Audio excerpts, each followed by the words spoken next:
Prime 25। PM Modi कल तूफान प्रभावित राज्यों का हवाई दौरा करेंगे। प्रधानमंत्री बंगाल और ओडिशा में यास से हुए नुकसान की समीक्षा करेंगे। राहुल गांधी ने पीएम मोदी को पत्र लिखकर लक्षद्वीप मामले में हस्तक्षेप की अपील की। राहुल ने लिखा, केंद्र शासित प्रदेश के प्रशासक प्रफुल्ल खोड़ा की जन विरोधी नीतियों के कारण लक्षद्वीप के लोगों के भविष्य को खतरा पैदा हो गया है। पंचायत चुनाव में मिली हार और कोरोना के बाद बने माहौल के कारण योगी सरकार में कई बड़े बदलाव हो सकते हैं। हाल ही में एमएलसी बनाए गए पूर्व नौकरशाह एके शर्मा को डिप्टी बनाया जा सकता है। मौजूदा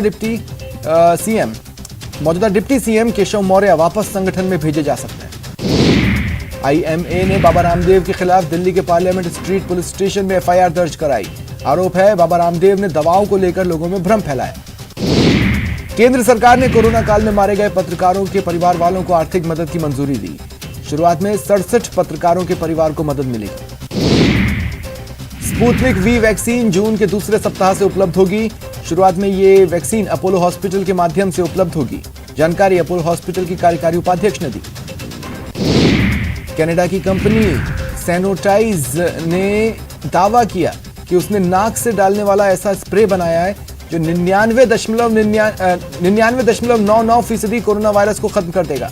इतना ही नहीं, इसकी संस्थापक गिली का कहना है कि भारत जैसी बड़ी आबादी वाले देश में सिर्फ वैक्सीनेशन से मदद नहीं मिलेगी, वहां पर ऐसे नोजल स्प्रे की जरूरत होगी। रिलायंस कंपनी ने एक बड़ी पहल की है। रिलायंस अपने सभी कर्मचारियों को कोरोना टीका लगवाएगी। कंपनी के 13 लाख कर्मचारी, रिटायर्ड कर्मचारी और उनके परिवार के सदस्यों को लाभ मिलेगा। वैक्सीनेशन अभियान में तेजी लाने के लिए गहलोत सरकार ने बड़ा फैसला लिया। मुख्यमंत्री और सभी मंत्रियों से 1 महीने वेतन की कटौती की जाएगी।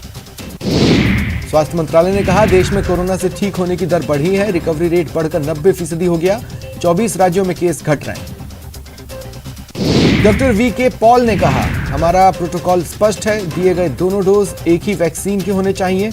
अगर किसी को अलग अलग वैक्सीन दी गई तो यह चिंता का विषय नहीं होना चाहिए। वैक्सीन को लेकर चिकित्सा मंत्री ने कहा, ग्लोबल टेंडर केंद्र को करना चाहिए, इसलिए हमारी सरकार सुप्रीम कोर्ट का दरवाजा खटखटाने जा रही है।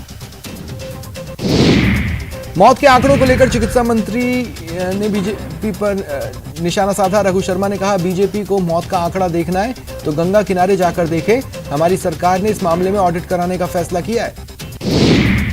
मुख्य सचेतक डॉक्टर महेश जोशी ने वैक्सीन संकट का ठीकरा केंद्र पर फोड़ा। कहा कि कमी केंद्र की नीतियों के कारण है।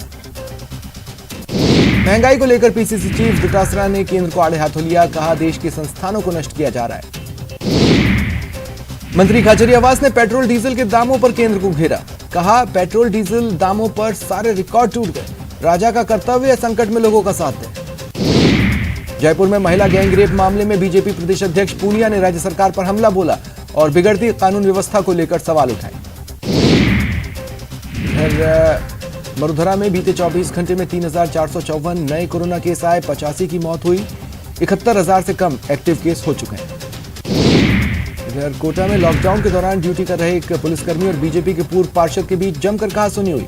पूर्व पार्षद सत्तू बलिता ने पुलिसकर्मी पर अभद्र व्यवहार का आरोप लगाया। पुलिसकर्मी ने पूर्व पार्षद पर बदतमीजी का आरोप लगाया। कोटा शहर के निजी अस्पताल में चल रहे मेडिकल स्टोर पर मनमानी का वीडियो वायरल है। पीड़ित ने सरकारी पर्चा दिखाया पर मेडिकल संचालक ने दवा नहीं दी। पीड़ित ने शिकायत की है औषधि नियंत्रण अधिकारी प्रशासन। जोधपुर में लॉकडाउन में बंद एक पेट्रोल पंप पर चोरों ने 2 लाख रुपए की चोरी की। वारदात सीसीटीवी में कैद।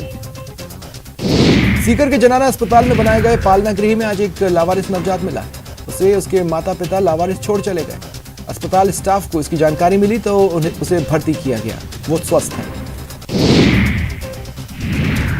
झुंझुनू के गुढ़ागौड़जी में एटीएम लूट की कोशिश कामयाब नहीं हुई।